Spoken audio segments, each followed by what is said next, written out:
মিষ্টি কুমড়াগুলো কত বড় হয়েছে, এই যে দেখো একটা মিষ্টি কুমড়া প্রায় 3 থেকে 4 কেজি 5 কেজি হবে, এরকম অসংখ্য মিষ্টি কুমড়া। এখানে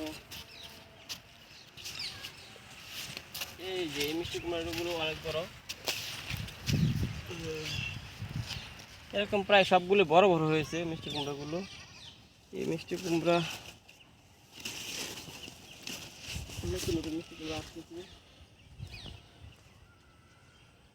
এই যে একটা মিষ্টি কুমড়া নতুন,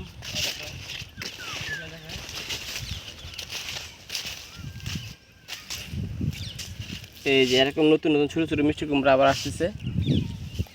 যদি খাবার দিয়ে পানি দেওয়া হয় তাহলে আরও অনেক মিষ্টি কুমড়া হবে।